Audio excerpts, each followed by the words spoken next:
안녕하세요. 사람은 염치가 있어야 한다고 생각하는 여자입니다. 제가 저런 생각을 보다 강하게 갖게 된 계기가 하나 있었어요. 그건 바로 제 결혼 생활이었죠. 저는 길지 않은 결혼 생활을 겪으며 염치 없는 사람들에 대한 환멸을 느꼈거든요. 저는 가끔 일을 하며 이곳 사연을 듣곤 하는데요. 들어보면 세상엔 참 각양각색의 사람과 사연이 존재한다는 생각이 들더라고요. 그래서 한 번쯤은 제가 겪었던 그들에 대한 이야기도 이곳에 털어놔보고 싶었어요. 그런 제 이야기 잠시 시간 내어 한번 들어봐 주시겠어요? 저희 부모님은 함께 옷장사를 하며 저와 여동생을 키워주셨습니다. 그래서 어릴 때부터 자연스레 다양한 옷을 많이 접할 수 있었죠. 제 동생은 가끔 기획사 명함을 받을 정도로 외모도 예쁘고 날씬했는데요. 그래서인지 무슨 옷을 입어도 태가 참 잘 났습니다. 나중에 평범한 직장인이 되긴 했지만 대학 다닐 땐 의류 쇼핑몰 모델도 했었죠. 반면 전 옷을 좋아했지만 옷태가 예쁘게 나오진 않더라고요. 전 학창시절에 잠깐 역도부 생활을 했었는데 그 정도로 타고난 뼈대도 굵고 덩치도 좀 있는 편이었거든요. 역도부 생활을 그만둔 뒤엔 살을 제법 뺐는데도 타고난 뼈대 때문에 몸무게보다 항상 더 부해 보이더라고요. 그래도 전 옷이 좋았기에 대학도 옷과 관련된 전공을 선택했습니다. 운동도 좋았지만 운동보다 의류 쪽 일이 더 매력적으로 느껴지더라고요. 대학을 졸업한 전 의류회사를 다니기 시작했습니다. 그렇게 직장 생활하다 수기로 같은 직장이던 남편을 만나게 됐죠. 내가 평생 손에 물 안 묻히게 해준다는 약속은 못해. 그래도 평생 은희 너랑 언젠가 태어날 우리 아이를 절대 굶기는 일은 없을 거야. 그건 약속할 수 있어. 나 믿고 나한테 시집 와줄래? 전 남편의 순한 웃음과 꾸준히 보여준 책임감이 참 좋았습니다. 그래서 남편의 청혼을 받아들이고 결혼에 꼴이 나게 됐죠. 제가 결혼할 때 친정에선 5천만 원을 도와주셨어요. 반면 시댁에선 형편이 좋지 않아 도움을 주실 수는 없었고요. 남편과 전 모은 돈을 합치고 친정에서 도와주신 5천만 원을 보태 1억 8천짜리 빌라 전셋집을 구했습니다. 집값 비싼 서울에서 그 돈으로 깔끔한 전셋집을 구하기가 쉽진 않았는데 대출을 받고 싶진 않더라고요. 우린 대출을 받아 좀 더 넓고 좋은 집을 구하는 대신 차라리 빨리 돈을 모아 자가를 마련하기로 했죠. 그래도 열심히 발품을 판 덕에 어느 정도 깔끔하고 방도 2개인 전세 매물을 구할 수 있었고요. 그런데 결혼해보니 생각보다 시댁에 문제가 좀 있더라고요. 시모는 적당한 규모의 설렁탕집을 운영하고 있었고 시부는 오래된 철물점을 운영하셨는데요. 결혼 후에 들은 얘기론 시동생이 사업병에 걸려 시댁 돈을 그렇게 퍼날랐다고 해요. 남국이겐 대학도 안 가고 20대 초반부터 그렇게 사업 노래를 불렀었어. 거문만 들었던 거지. 아버진 그렇게 사업이 하고 싶으면 직접 돈 모아서 하라고 혼내셨는데 어머니가 동생 편을 많이 들어주셨어. 자식이 해보고 싶은 게 있다는데 부모가 돼서 밀어줘야 되지 않냐고 말이야. 아버진 소심하신 편이라 자기 주장이 막 강한 분은 아니거든. 그래서 결국 매번 어머니 뜻대로 동생을 도와주게 되셨던 거야. 그렇게 준비도 없이 일부터 벌였으니 사업은 시작하는 족족 망했다더군요. 그런 시동생은 남편보다 먼저 결혼했었는데 동선 참 멀쩡하고 착한 사람이었어요. 아들이 하나 있던 동선 결혼한 지 얼마 안 되어 임신했던 절 잘 챙겨주었어요. 형님, 저희의 신생아 때 쓰던 아기 침대랑 옷 필요하시면 보내드릴게요. 어차피 애들은 금방 커서 그런 거 돈 주고 사면 아깝잖아요. 혹시 또 뭐 필요한 거 있으면 말해주세요. 도와드릴게요. 자주 연락하는 사이는 아니었지만 그런 따뜻한 배려가 참 고맙더라고요. 그런데 그런 착한 동서가 왜 시동생 같은 사람과 결혼했나 싶었습니다. 알고 보니 혼전 임신을 한 거라고 하더라고요. 계속 겪어보니 시동생은 생각보다 더 무책임한 사람이더군요. 계속 사업에 실패했으면 가정도 꾸린 사람이 착실하게 직장이라도 다녀야 할 거 아닙니까? 제가 결혼할 당시만 해도 시동생은 직장을 다니고 있었거든요. 그래서 처음엔 시동생이 그냥 평범한 사람인 줄 알았던 거죠. 하지만 제가 결혼한 지 얼마 안 돼 직장을 때려치우더니 또 사업을 구상했다가 제가 아들을 낳고 얼마 안 돼 또다시 말아먹더라고요. 그 뒤론 계속 백수 상태로 지냈기에 동서가 외벌이라며 가정을 지키고 있었습니다. 한 번은 동서와 둘이 술을 한잔한 날 동서가 한숨을 쉬며 푸념하더군요. 형님, 저는요, 진짜 사기 결혼 당한 느낌이에요. 연애할 때만 해도 전 제 남편이 착실하고 착한 사람인 줄 알았거든요. 그땐 버젓이 사업을 운영하고 있었으니까요. 그런데 막상 애가 생겨서 결혼해보니까 그냥 빚 좋은 개살구였더라고요. 그 인간 실체를 알았으면 절대 결혼하지 않았을 텐데 그냥 지금은 애만 보고 살아요. 동서가 참 불쌍했습니다. 남편 또한 항상 동서에게 면모가 없어하며 시동생을 보면 잔소리를 하곤 했죠. 너 임마, 재수 씨한테 미안하지도 않냐? 그놈의 사업 구상 좀 때려치우고 제발 일 좀 해. 내가 재수 씨 뵙기가 너무 미안하다고. 아이, 난 남 밑에서 일 못해. 저번 직장 생활에서 확실히 깨달았다니까. 두고 봐, 형. 내가 다음 사업은 진짜 제대로 구상해서 성공할 테니까. 그런 남편의 말에 저도 동서가 불쌍해 한마디씩 보태곤 했습니다. 그런데 문제는 시모였어요. 시모는 저와 남편이 시동생에게 그런 말을 하는 걸 탐탁지 않게 여기더라고요. 시모는 동서에게 항상 이런 식으로 말을 했었거든요.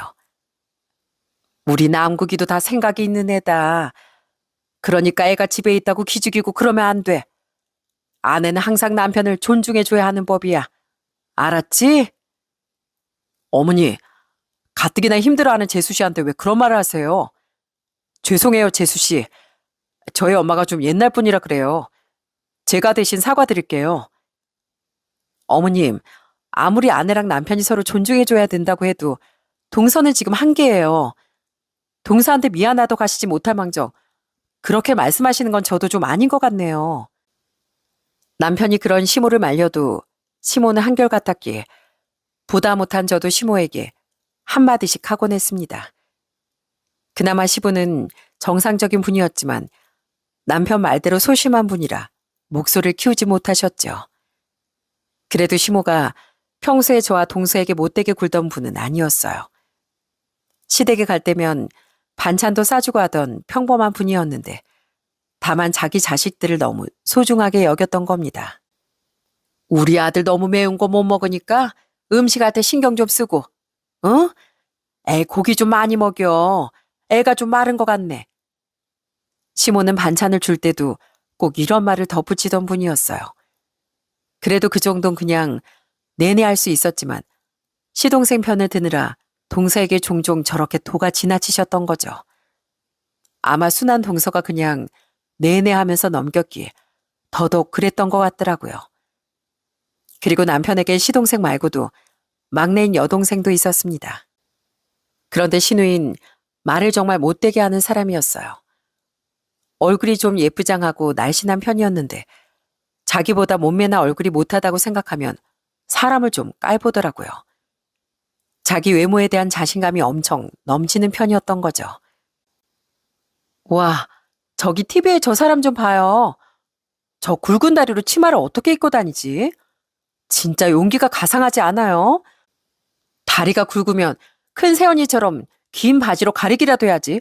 그죠? 근데 새언니는 화장 안 하고 다녀요?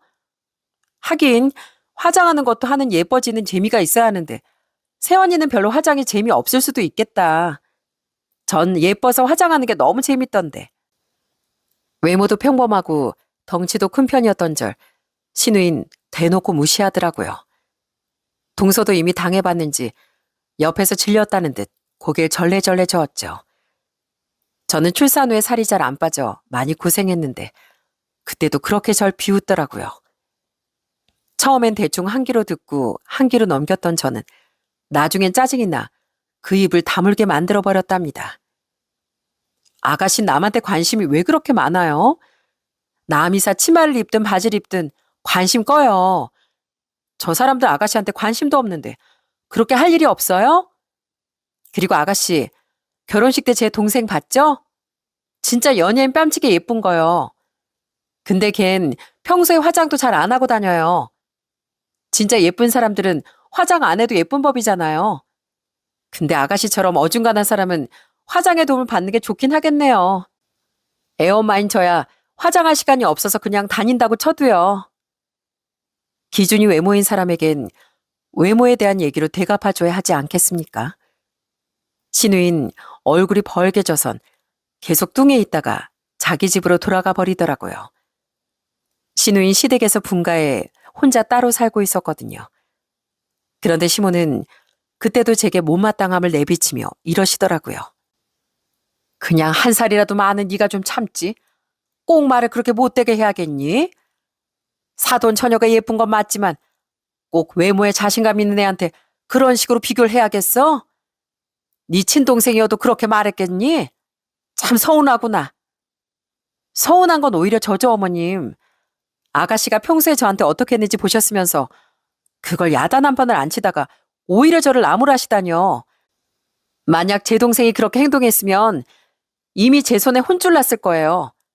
아시죠? 저 역도했던 거. 그나마 시댁 식구니까 제가 참다 한마디 한 거라고요. 남편은 그런 시모의 태도를 제게 많이 미안해했습니다. 결혼하고 보니 생각보다 시댁에 이렇게 문제가 많아 마음이 좀 불편했는데요. 그래도 남편만큼은 제대로 된 사람이라 다행이라고 생각했네요. 하지만 그런 남편마저도 점점 실망스럽게 변해가더라고요. 출산을 하며 일을 그만뒀던 전 저희 아들이 돌이 지난 지 1년 뒤 다시 직장을 구하지 않고 직접 의류 쇼핑몰을 차려 운영하기 시작했습니다. 제 사연을 듣는 분 중에서도 입고 싶은 옷의 사이즈가 안 맞아 고민인 분들이 많으실 거예요. 꼭 예쁜 옷은 다양한 사이즈로 나오지 않더라고요. 덩치가 있던 저도 항상 빅사이즈 옷을 찾아 헤매곤 했죠. 특히 출산 후엔 더더욱 저는 전공과 의류회사에서 일했던 경력을 살려 열심히 사업에 매진하기 시작했습니다. 감사해요, 엄마, 아빠. 역시 부모님이 최고라니까요. 전 오래도록 옷장사에 매진했던 부모님께 좋은 원단 가게와 도매업자들도 소개받았습니다. 저는 다양한 사이즈의 옷을 고객들에게 제공하기 위해 8X 라지 사이즈까지 주문 제작을 했었어요. 그리곤 SNS와 인터넷에 그 점을 강점으로 삼아 적극적으로 홍보했더니 반응이 정말 좋더라고요. 그렇게 제 사업은 점점 입소문이나 승승장구하기 시작했어요.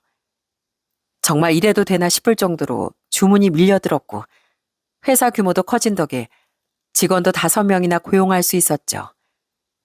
당연히 남편은 성공 가도를 달리던 절 보며 크게 기뻐했습니다.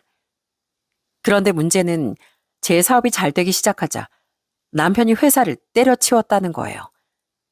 제가 사업을 시작한 지 1년이 조금 넘었을 때 일이었죠. 뭐? 나한테 말도 없이 사표를 냈다고? 아니, 자꾸만 무리하게 일 시키는 상사 때문에 안 그래도 너무 짜증났었단 말이야. 나 조금만 푹 쉬면서 다시 일 구하면 안 될까? 내가 안 벌어도 당신이 충분히 잘 벌고 있잖아.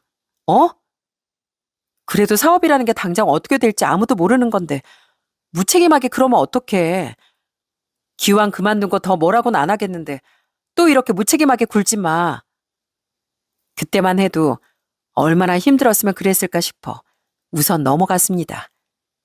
그런데 그 뒤 남편은 일을 구할 생각도 않고 집에서 빈둥대기만 하는 거예요. 푹 쉰다는 핑계로 집안일도 육아도 적극적으로 하지 않으면서요. 그래서 화를 냈더니 못 이기는 척 그제야 다시 직장을 구해 출근하기 시작하더군요. 그런데 그 직장을 또 1년도 못 가 때려치우더라고요. 대체 왜 또 그만뒀다는 건데? 왜 자꾸 상의도 없이 이러냐고. 당신 이렇게 무책임한 사람이었어? 아니 내가 실수를 좀 하긴 했는데 경력자가 그런 것도 제대로 확인 못하냐면서 엄청 모욕을 주잖아 대표가. 자기가 월급 주는 사람이다 이거지. 내가 뭐 돈이 아쉽냐? 나도 돈 잘 버는 마누라 있는데 그런 걸 왜 참아야 되나 싶어서 그냥 그만둔다고 해버렸어. 당신도 나 자존심 상하는 거 싫잖아. 어차피 내가 당장 일 안 해도 우리 먹고 사는데 지장도 없는데 너무 화내지 마. 어? 그걸 말이라고 해? 아직 사업이 어떻게 될지 모르니까 당신이라도 안정적으로 돈을 벌어야 한다고 내가 몇 번을 말했어? 왜 그렇게 사람이 무책임하냐고. 당장 나부터도 거래처 굽신거리는 거, 무시당하는 거 다 힘들고 괴로워. 그래도 이렇게 다들 꾹 참고 돈 버는 거잖아. 당장 사표 모르던가 아니면 빨리 다른 직장 구해. 안 그럼 나 진짜 가만 안 있는다. 저는 무책임한 태도의 남편에게 불같이 화를 냈습니다. 만약 남편에게 정말 피치 못할 사정이 있었다면 저도 그냥 쉬라고 했을 거예요. 하지만 딱 봐도 제 벌이만 믿고 자꾸 그러는 것 같아 도저히 그냥 넘어갈 수가 없겠더라고요. 결국 남편은 제 눈치를 보다 3달 만에 다시 일을 구하긴 하더군요. 하지만 거기마저 일이 잘 안 맞는다며 2달 만에 그만두더니 화를 내던 제게 이러는 겁니다. 여보, 나 그냥 당신 회사에서 일하게 해주면 안 돼? 어차피 지금 사람 1명 더 뽑고 있다며. 당신 회사 가면 적어도 상사 스트레스는 없을 거 아니야. 어? 누굴 뽑더라도 남편인 나만큼 믿을 만한 사람이 또 어디 있겠어. 내가 열심히 도울게. 저희 회사에서 일하고 싶다던 남편의 말에 아주 관자놀이가 지끈거리더군요. 남편은 정말 열심히 일하겠다며 저를 설득했고 전 결국 남편을 한번 믿고 일을 맡겨보기로 했습니다. 어차피 직원은 뽑아야 했고 남편의 취업 문제로 계속 골머리를 앓으니 그게 낫겠다 싶더라고요. 하지만 남편이 하던 일은 의류 쪽과는 전혀 관련이 없는 쪽이었기에 저는 신입 연봉을 제시했습니다. 그리곤 아무런 특혜도 기대하지 말라고 못을 박았죠. 알겠어. 고마워 여보. 나 정말 열심히 할게. 그렇게 저희 회사에 취업한 남편이 열심히 일을 했냐고요? 아니요. 이 인간이 시킨 일은 제대로 하지도 않으면서 직원들에게 체면만 차리려고 들더라고요. 종국 씨, 오늘 오후까지 부탁했던 일 어떻게 됐어요? 아, 깜빡했네요. 미연 씨가 오전에 미리 말 좀 해주시지. 그럼 제가 깜빡하지 않았을 텐데. 근데 미연 씨, 제가 그래도 대표 남편인데 꼬박꼬박 저한테 이래라 저래라 하는 거 좀 불편한 것 같네요. 우리 서로 예의 정도는 지키면서 일할까요? 남편은 제가 보고 있지 않을 때 직원들에게 갑질을 하려고 했던 겁니다. 참다 못한 직원들이 남편이 보는 앞임에도 제게 몰려와 남편의 만행을 폭로하며 녹음한 파일까지 제게 들려주더군요. 정말 너무 미안해서 제가 어쩔 줄을 모르겠더라고요. 저는 그 즉시 남편을 잘라버렸어요. 아니 여보, 이러는 게 어딨어. 내가 대표 남편으로서 그 정도도 직원들한테 말 못하는 거야? 내가 분명히 말했지. 회사에선 우린 그냥 막내 직원이랑 대표 사이고 아무런 특혜도 없을 거라고. 근데 일도 제대로 안 하고 직원들한테 권력 남용까지 하려고 들어? 그것도 있지도 않은 권력으로? 직장 상사 스트레스 없겠다고 좋아하더니 당신 때문에 내가 직원들한테 스트레스 준 꼴이 됐잖아. 우리 직원들 일을 얼마나 잘하는데 누구 사업 망칠 일 있어? 이 꼴불견아. 뭔가 단단히 착각하고 있는 남편에게 전 고래고래 소리를 질렀어요. 그런데 제가 남편을 자른 일을 가지고 시모가 또 난리를 치더라고요. 이해, 너 어떻게 직원들 말만 듣고 네 남편을 잘러? 누가 더 네 회사를 위해 주겠니? 그 직원들이겠어? 당연히 가족인 네 남편이지. 어떻게 종국일 네 직원들 앞에서 그렇게 망신을 줘? 남편은 제 회사를 위하는 게 아니라 말아먹으려고 했어요. 제 회사같이 작은 회사에 좋은 직원 한 명 한 명이 얼마나 중요한지 아세요? 사람이 곧 재산이라고요. 아내 회사에 들어왔으면 더 조심을 했어야지. 어떻게 일도 설렁설렁하면서 직원들한테 갑질까지 해요? 아무리 그래도 네가 우리 종국일 무시하니까 그럴 수 있는 거야. 돈 좀 벌게 됐다고 남편 무시하면 쓰니? 네 시애미로서 정말 서운하구나. 공가사는 별개예요. 저야말로 남편한테 기회까지 줬던 저한테 서운해하는 어머님한테 무지막지 서운하네요. 그나마 시부께서 제게 따로 사과를 해주셨기에 치솟던 울분이 좀 가라앉더라고요. 그 뒤 시모와의 관계는 전보다 훨씬 껄끄러워졌죠. 이후 남편은 제 성화에 다시 직장을 구했지만 이번엔 한 달 만에 그만두더라고요. 그리곤 제 눈치가 보였는지 전업주부로 살아보고 싶다고 하더라고요. 당신 회사 그래도 갈수록 안정되고 있잖아. 매출도 더 늘었고 요즘엔 남자가 전업주부 하는 집도 꽤 있다던데 나 잘 해낼 수 있을 것 같아. 그럼 당신도 더 사업에 집중할 수 있지 않겠어? 평소 집안일을 뭘 시켜도 서툴고 육아 참여도도 높지 않던 사람이었습니다. 그래도 어디 한번 얼마나 잘하나 보자 싶어 우선 해보라고 했었거든요. 아니나 다를까 애한테 TV나 휴대폰만 쥐어주고 자긴 게임 삼매경에 빠져있을 때가 대부분이더라고요. 음식도 일주일에 배달 음식을 최소 5번 이상은 시켰고 집 정리도 제대로 하지 않았죠. 당신이 대체 전업주부로 사는 일이 뭐가 있어? 저 굴러다니는 머리카락 좀 봐. 애 키우는 집 이렇게 더러우면 어쩌냐고. 그리고 저기 저 산더미처럼 쌓여있는 빨래는 안 보여? 음식도 제대로 안 해. 청소도 빨래도 미루고 미뤄. 당신은 전업주부로서 완전히 실격이야. 아니 별로 티도 안 나는데 어쨌든 하기만 하면 되잖아. 난 하나도 안 거슬리는데. 내가 거슬려, 내가. 내 사업에 집중할 수 있게 해준다더니 당신 때문에 나 스트레스만 늘었다고. 아이 때문에라도 신경이 쓰여 결국 집안일도 육아도 제가 다시 많이 도맡게 됐습니다. 무책임하다며 시동생에게 그렇게 잔소리를 하던 사람이 시동생보다 더 염치 없고 무책임하게 변할 줄 정말 상상도 못했네요. 그렇게 사업이 잘 될수록 저는 점점 결혼 생활에 지쳐갔어요. 그 와중에 시동생은 동서에게 결국 이혼을 당했습니다. 시동생은 기어코 또 사업을 벌리겠다며 동서에게 대출을 받아달라고 했나 보더라고요. 질려버린 동선 결국 애를 데리고 이혼해버렸고 전 오히려 그런 동서에게 잘 생각했다는 말까지 해주었죠. 그 뒤 동선 백씨 집안 쪽으론 관심도 갖기 싫다며 저와의 연락도 끊어버리더군요. 그렇게 이혼당한 뒤 시동생은 동서 보란 듯이 성공해 보이겠다며 저에게까지 손을 벌리려고 했습니다. 형수님, 요즘 사업이 그렇게 잘 되신다면서요?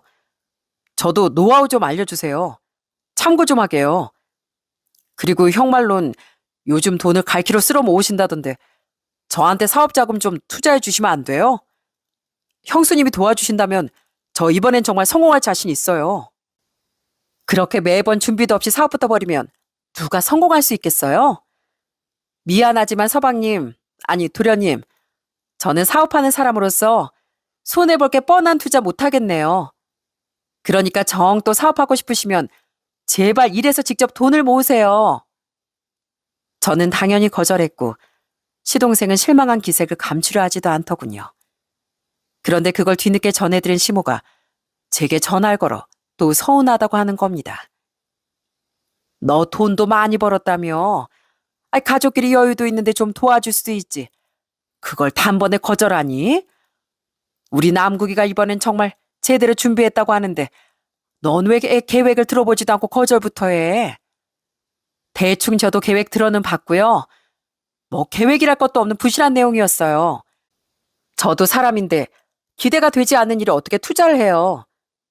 정 그렇게 도련님을 믿으시면 어머님이 대출이라도 받아서 도와주시던가요. 뭐야? 너 늙은 시부모를 알거지로 만들어야 속이 시원하겠어? 그럼 어머님도 도련님이 성공 못할 거라고 생각하시는 거네요. 지금 하시는 말이 딱 그렇잖아요. 근데 왜 어머님도 그렇게 생각하는 일에 제 희생을 바라세요? 제 말에 속내를 들킨 시모는 아무 말도 못하다 서둘러 전화를 끊어버리더군요. 결국 시동생은 사업도 시작하지 못했고 가진 돈도 없어 시댁으로 들어가 살게 됐습니다. 그래도 동생에게 양육비를 보내기 위해 직장을 구하려고 했지만 별다른 경력도 없는 데다 이제 나이까지 적지 않으니 취업도 잘 되지 않았다고 해요. 그래서 시모는 결국 시동생을 자신의 가게에 취직시켰습니다. 시동생을 취직시키려 둘이던 직원 중 한 명을 그만두게까지 했다고 하더라고요. 그렇게 시동생은 시모의 설렁탕 가게에서 카운터를 보게 됐는데 빈둥거리기만 하고 손님에게도 불친절했던 탓에 시모는 크게 골치를 썩게 됐죠. 그리고 절 그렇게 무시하던 신우인 갈수록 제 사업이 잘 되자 은근슬쩍 빈대를 붙으려고 들더라고요. 딱 제 남편처럼 자길 제 회사에 취직시켜주면 안 되냐고 하더라고요. 저도 패션에 일가견 좀 있는 거 아시죠? 전 큰오빠하고는 다르다니까요. 지금 회사는 너무 박봉이에요. 만약 세연이가 월급만 잘 챙겨주시면 저 진짜 몸이 부서져라 일할 수 있어요. 지금 저희 회사 직원 구하고 있지도 않고요. 자리가 난다고 해도 전 아가씨를 고용할 생각은 없어요. 아니, 왜요? 생판 모르는 남보단 가족이 낫죠. 내 남편도 자른 제가 살집 있는 사람들 그렇게 무시하던 아가씨를 어떻게 고용할 수 있겠어요? 기본적으로 우리 고객들을 무시할 사람은 미안하지만 직원으로 채용하기 힘들어요. 내가 사람들을 언제 무시했다고 그래요?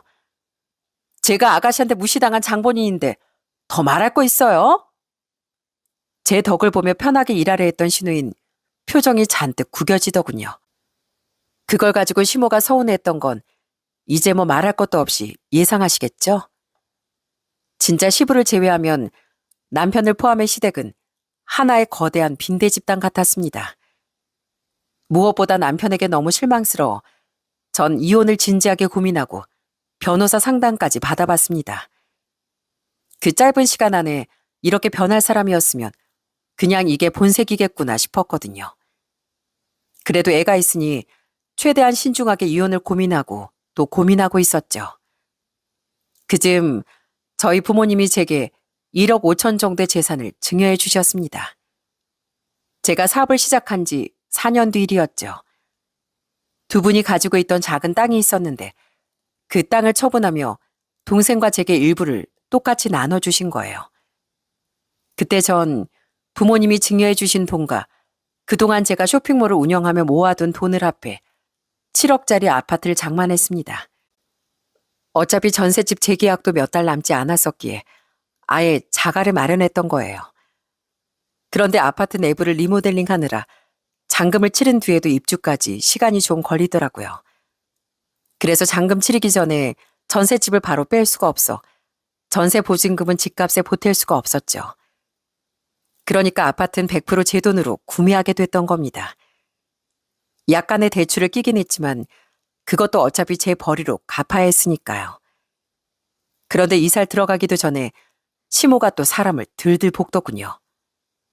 예, 애미야. 너 아파트 명의 네 단독 명의로 했다며? 네, 제 돈이랑 저희 부모님 돈으로 산 거니까요. 너희 부모님이 도와주신 거에 감사한 일이지만 나머진 그게 왜 네 돈이야? 너랑 종국이 공동의 돈이지. 그러니까 아파트 명의도 공동 명의로 하는 게 맞지. 제가 번 돈이고 남편은 제대로 일도 하지도 않았는데 왜 공동의 돈이에요? 우리 종국이도 어쨌든 일을 하긴 했었잖아. 쉬었던 기간이 좀 길어서 그렇지. 그리고 너 대신 우리 종국이가 집안일하고 애 키운 거 생각하면 당연히 우리 종국이한테도 기여도가 있는 거 아니냐? 그 쉬었던 기간이 너무 길어서 문제고요. 애 아빠보다 제가 집안일도 육아도 더 하고 있어요. 애 아빠 말 그대로 집에서 놀고 먹고만 있다고요. 근데 무슨 공동명의예요? 이건 더 말할 이유가 없는 것 같네요. 저는 남편한테 명의 나눠줄 생각 전혀 없고요. 그건 온전한 제 집이에요. 아무리 그래도 우리 애가 지금이야 잠깐 쉬고 있는 거지. 얼마나 능력 있는 앤데. 애가 가뜩이나 집에서 쉰다고 네 눈치 보고 사는데 집 명의까지 안 주면 애가 기죽어서 살겠니? 그건 내가 불쌍해서 못 봐주겠다 얘. 어차피 명의야 중요한 것도 아닌데 애 기라도 좀 살게 공동명의 좀 해줘. 싫다고 말씀드렸어요. 어차피 중요한 것도 아니라면서 왜 그렇게 공동명의를 주장하세요? 저는 더 할 말 없습니다. 끊겠습니다. 진짜 기가 찼습니다. 하다 별 억지를 다 부리더군요. 솔직히 그때도 자가 마련할 욕심에 우선 이사를 계획하긴 했지만 계속 전 이혼을 고민 중이었거든요. 그 와중에 공동명의라니 사람이 어쩜 이렇게 염치가 없나 싶더라고요. 염치가 없는 건 남편도 마찬가지였어요. 옆에서 통화 내용을 들은 남편은 은근히 기대하는 표정으로 이러더라고요. 우리 어머니가 다 틀린 말을 하신 건 아니지 않을까? 집안일이 티가 안 나서 그렇지. 나 되게 열심히 하고 있었어. 전업주부도 엄연한 직업인데 나한테도 당신 돈에 어느 정도는 지분이 있다고 생각해. 뭐 많은 거 바라는 것도 아니고 명의 정도 나눠줘도 괜찮지 않을까? 나 내 집이라고 생각하면 더 신나서 집안일 열심히 할 것 같아. 당신은 지금 당장 여기서 내쫓기지 않는 것만으로도 감지덕지해. 신경질 나니까 그 입 다물어. 빨리 직장 구해라 구해라 노래를 불러도 눈치를 보며 아예 백수 생활에 정착했던 남편에게 그땐 저도 정말 화멸이 난 상태였거든요. 그 와중에 그런 욕심을 내던 남편에게 더더욱 오만정이 다 떨어지더라고요. 그 뒤 시모는 계속 제게 연락해 공동명의 노래를 부르더라고요. 남편도 은근히 포기하지 않고 시모를 저 몰래 부추기는 눈치였고요. 결국엔 제가 짜증나서라도 시모의 말을 들어주길 바라는 것 같더군요. 하지만 전 그런 그들을 무시했고 어느덧 리모델링도 다 끝나 이사 날이 코앞으로 다가왔습니다. 그랬더니 시모는 약이 바짝 올랐나 보더라고요. 이사 전전날 시모는 아침부터 제게 전화를 걸어 말도 안 되는 심술을 부렸습니다. 예, 너 당장 내 가게로 뛰어와. 왜요? 저 출근해야 되는데요. 아, 일이야 직원들 시키면 되고 어디 시애미가 말하는데 토를 달어? 너 그동안 내가 시집살이도 안 시키고 건방지게 굴어도 오냐오냐 해줬더니 아주 시댁이 우스웠지? 이제부터 내가 너한테 시집살이가 뭔지 제대로 보여줄 거야. 오늘 가게에서 쓸 김치 100포기 정도 담글 거니까 와서 거들어. 네? 저더러 거기 가서 김치를 담그라고요? 저 일해야 된다니까요. 도련님더러 하라고 하세요. 아니면 어머님이 하시던가요. 아니면 집에서 노는 제 남편 보내드려요? 뭐야? 내가 지금 너한테 시집살이 시킨다고 한 거 못 들었어? 나랑 남군이 일하느라 바쁘니까 너 혼자 와서 100포기 다 담가. 내가 네 건방지 콧대 오늘 아주 콱 꺾어줄 거야. 그깟 명의가 뭐라고? 감히 시댁 어려운 줄 모르고 끝까지 고집을 부려? 어디 네가 이기나 내가 이기나 한번 해보자고. 어이가 없어 헛웃음까지 났습니다. 무슨 소방 맞는 게 무서운 조선시대도 아니고 제가 그 억지를 들어줄 거라고 생각한 시모의 머릿속이 궁금해지더군요. 전 그런 시모에게 어이없다는 듯 웃으며 대꾸했습니다. 제가 대체 거기 가서 김치를 왜 담가야 돼요?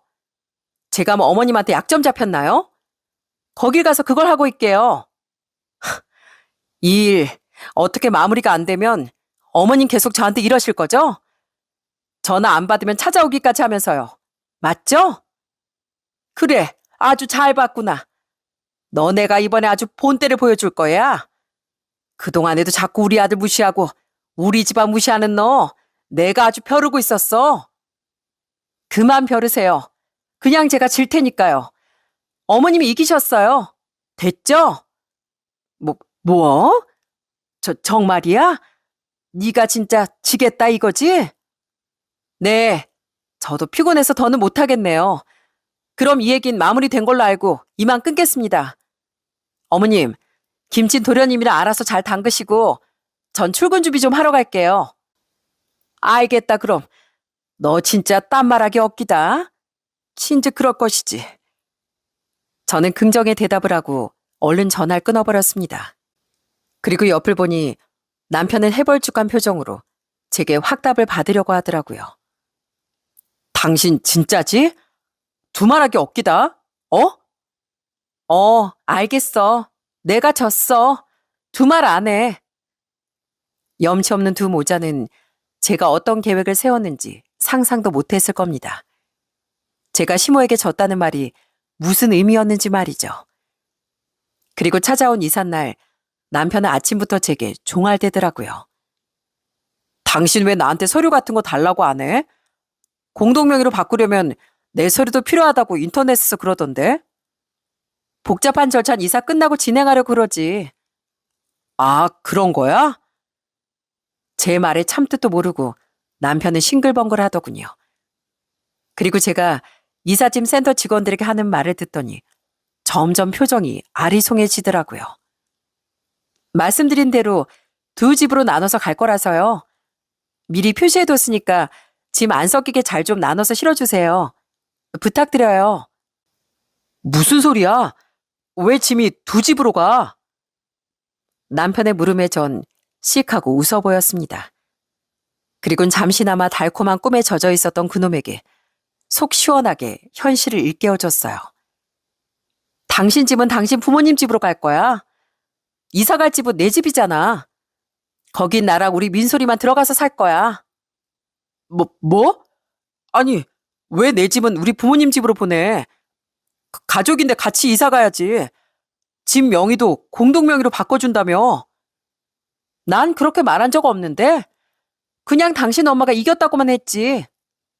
그 말이 그 말 아니야? 아니거든.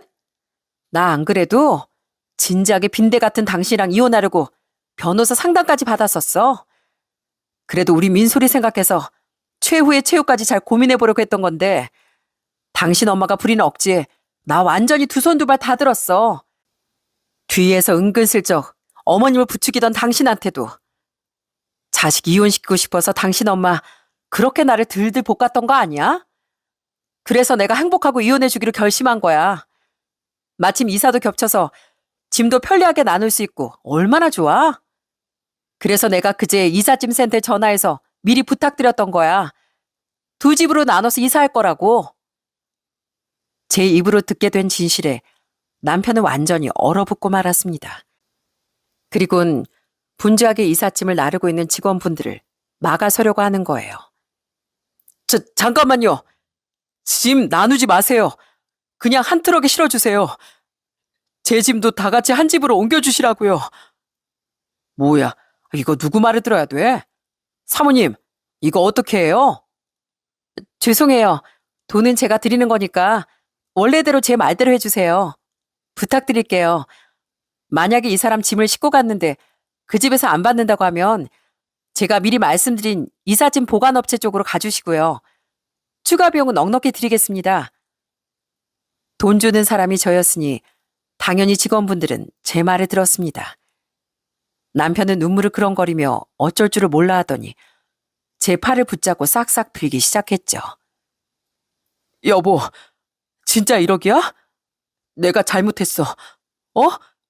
이혼이라니. 이런 날벼락이 어딨어. 내가 직장 안 구하는 것 때문에 그래? 알겠어. 나 명의고 뭐고 다 필요 없고 이젠 진짜 다시 직장도 구할게. 그리고 절대 안 그만둘게. 그러니까 제발 이러지 마. 아니? 난 그동안 당신한테 의리 지키려고 정말 최선을 다해서 인내하고 기회를 줬어. 그걸 다 걷어찬 건 당신이야. 내 사업이 잘 되면서 당신이 얼마나 빈대근성을 가진 인간인지 똑똑하게 알았거든. 계속 이혼 고민하고 있었는데 당신 엄마 덕에 내가 깔끔하게 이혼 결심할 수 있었어. 그러니까 이건 놔. 우린 이제 끝이야. 빨리 짐을 다 빼야 전세보증금 돌려받을 거 아니야. 집주인도 우리 연락 기다리고 있다고. 전 전혀 마음을 돌릴 생각이 없었습니다. 하지만 남편은 끝까지 포기하지 못하고 출발하려던 이삿짐 트럭 앞까지 막아선 채 엉엉 울더라고요. 저는 그런 남편에게 마지막으로 서류 봉투를 하나 던져줬습니다. 이게 뭐야? 뭐긴 뭐야, 이혼 서류지. 비켜. 아무리 그렇게 버텨봐야 소용없어. 네 엄마한테 꼭 전해줘. 며느리 이겨먹고 아들 이혼시켜서 속 시원하시겠다고. 난 염치 없는 그 집안에선 더는 못 버티겠으니까 깔끔하게 이혼해드린다고 전해드려. 그럼 잘 가. 그렇게 전 남편을 두고 아이와 둘이 이사를 왔습니다. 자기 짐 때문에 절 쫓아오지도 못한 남편은 하는 수 없이 시댁으로 가게 됐죠. 가구는 새 집으로 이사하느라 많이 버렸기에 크게 짐도 없어서 시댁에 충분히 들어갈 만한 짐이었을 겁니다. 당연히 시모는 노발대발하며 제게 전화를 걸었어요. 야, 너 지금 이게 뭐 하는 짓이야? 사람 놀려? 어떻게 이삿날 남편을 쫓아내? 이제 제 남편이 아니니까요. 전 할 말은 애 아빠 통해서 다 했으니까 제 뜻은 애 아빠한테 전해드리세요. 아, 맞다. 마지막으로 한 말씀 드리자면요. 그렇게 오냐오냐만 하다간 자식 인생 망치는 거예요. 어머님이 결국 이렇게 아들 이혼시키셨잖아요. 그러니까 앞으로는 자식 교육 좀 똑바로 시키셨으면 좋겠습니다. 그럼 이만 끊을게요. 저 아직 한참 이사 중이라서요. 그렇게 전화를 끊고 번호까지 차단해버리니 정말 후련하더라고요. 그런데 그날 저녁 남편은 시모를 때리고 이사한 집에 찾아와 끝까지 매달렸어요. 집 비밀번호가 전 집과 똑같았는데 남편은 그걸 알고 멋대로 집에 들어왔더라고요. 남편은 제 앞에서 시모에게 사과까지 시켰습니다. 결국엔 어머니 때문에 이 사달이 난 거잖아요. 이게 다 어머니 때문이에요. 왜 괜히 공동명의 노래를 부르셔가지고 김치 100포기가 뭐예요? 저 같아도 그런 얘기를 들으면 이혼한다고 했을 거라고요. 빨리 집사람한테 사과하세요. 빨리요. 저 내 엄마 없이 못 산다고요. 미안하다, 에미야. 난 워낙 구식인 사람이라 집 명의 정도 남자 앞으로 되어 있어야 남자 기가 산다고 생각했어. 앞으로 내가 2번 다시 안 그러마. 그러니까 한 번만 용서해주면 안 되겠니? 몇 시간 전까진 제게 소리를 지르던 사람이 아들의 윽박지름 때문에 머리 숙인 모습이 참 묘하더군요. 그렇게 시모를 사과시킨 남편은 제게 싹싹 빌며 애원했죠. 여보, 우리 어머니도 이렇게 사과하시잖아. 물론 나도 많이 잘못했지만 결정적인 원인은 어머니였잖아. 그러니까 딱 한 번만 제발 봐주라. 나 진짜 당장 나가서 막노동이라도 한다니까. 당신이 막노동을 하든 대기업에 입사하든 이제 그건 내 알 바 아니야. 게임 보면 목숨이 정해져 있는 거 알지? 당신은 내가 준 기회를 전부 날렸고 이제 당신은 나한테 죽은 사람이야. 당신 가족도 문제지만 가장 큰 문제는 당신이었다고.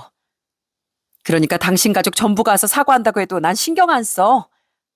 그러니까 당장 나가. 가택 침입으로 신고하기 전에. 끝까지 엉엉 울며 매달리던 남편은 결국 고개를 푹 숙인 시모와 함께 집에서 나가야 했습니다.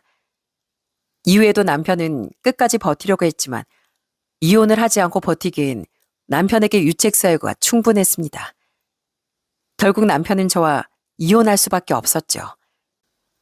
아이를 키울 환경도 제가 훨씬 좋았기에 아이 양육권도 제가 가져올 수 있었고요. 그리고 남편이 처음에 가져온 돈과 어쨌든 직장 생활한 기간도 있었으니 저는 남편에게 재산 분할을 해줘야 했습니다.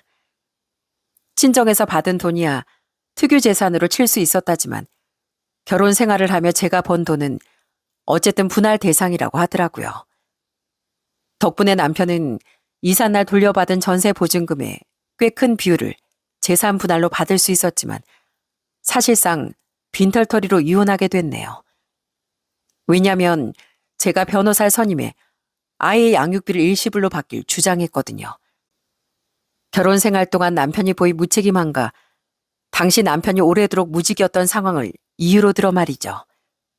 결국 조정 과정에서 남편은 제게 양육비를 일시불로 주는 것에 동의할 수밖에 없었어요. 당신 진짜 매정하다. 너무 매정해. 당신 저번에 내가 보낸 문자 봤지? 그렇게 내가 우리 어머니 안 보고 살겠다고까지 했는데 어떻게 날 이렇게 무일푼으로 만들고 버릴 수가 있어? 이혼이 마무리될 당시 전 남편은 제게 억울하다는 듯 울며 원망의 말을 내뱉더라고요. 저는 한심하다는 듯한 표정을 지으며 짧게 대꾸해줬죠. 당신은 정말 듣고 싶은 말만 듣는구나. 당신 가족도 문제지만 제일 큰 문제는 당신이었다고 내가 몇 번을 말해? 나한테 그렇게 기대 살려고 하더니 탓도 남 탓만 하는 거야? 제발 인생을 좀 주체적으로 살아. 당신을 이혼남으로 만든 건 당신 자신이니까. 그렇게 홀가분하게 이혼한 뒤 전 지금 아주 잘 지내고 있습니다. 얼마 전 제 동생은 착하고 능력 있는 제부를 만나 시집을 갔습니다. 그 뒤 전 부모님을 저희 집으로 모셨습니다. 두 분께서 혼자 일하며 아이를 키우는 큰딸을 걱정하는 마음에 제게 합가를 제안해 주셨거든요. 전 갈수록 나이 들어가시는 부모님을 곁에서 모실 수 있어 좋고, 죄송하지만 육아의 도움도 받을 수 있었으니 아주 쌍술 들고 환영했죠. 그렇게 지금 전 부모님 도움을 받으며 아이를 잘 키우고 있고, 사업도 갈수록 더 승승장구 중이라 더 바랄 게 없는 요즘입니다. 이런 만족스러운 삶을 전 남편과 이혼하지 않았다면 누리지 못했을 거예요.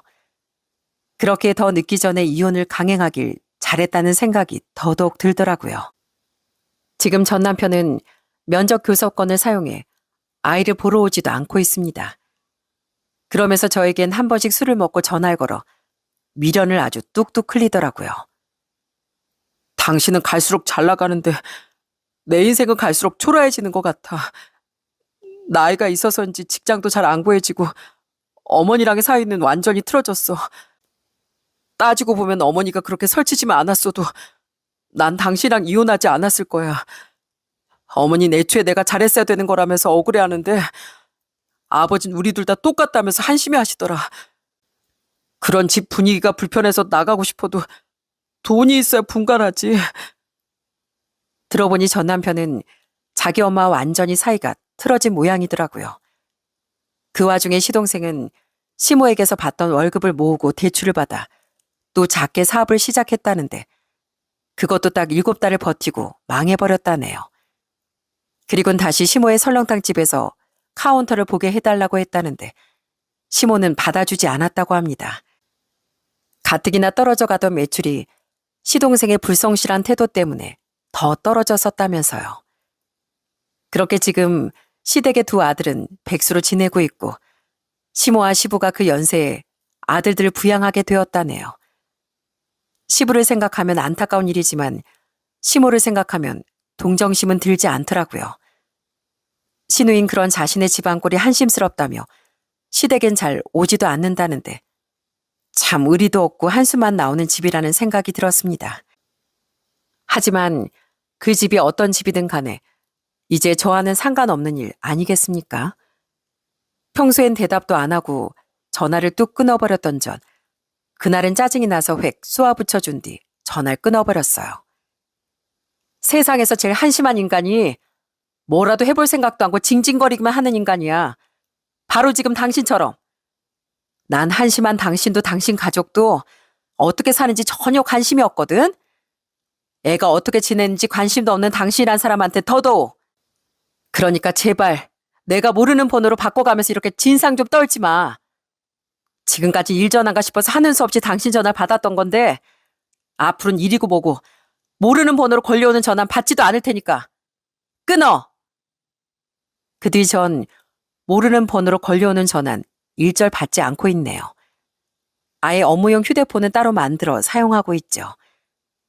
그렇게 전 남편의 술주정을 듣지 않아도 되니 속이 시원하더라고요. 그렇게 전 앞으로도 영원히 그 집안 사람들과 엮이지 않고 저희 아들과 부모님과 넷이서만 오래오래 행복하게 살아가려고 해요. 세상엔 생각보다 염치가 뭔지도 모르는 사람들이 많더군요. 평범한 직장인이었을 때 몰랐는데 성공하고 나니 전 남편과 그 집 식구들 외에도 당연한 듯 돈을 부탁하는 사람들이 생기더라고요. 염치의 뜻은 체면을 차릴 줄 알며 부끄러움을 아는 마음이라고 합니다. 더불어 살아가는 세상에서 최소한 부끄럽지 않게 행동해야 얼굴을 들고 살 수 있지 않겠습니까? 어차피 끝도 좋을 리 없는 염치 없는 행동을 제발 사람들이 멀리하길 진심으로 바라봅니다. 그럼 너무 많은 날이 서 있는 이 세상도 조금은 더 부드러워지지 않을까 싶네요. 그럼 전 이만 여기서 끝인사를 드려야 할 것 같습니다. 제 사연 들어주셔서 정말 감사합니다.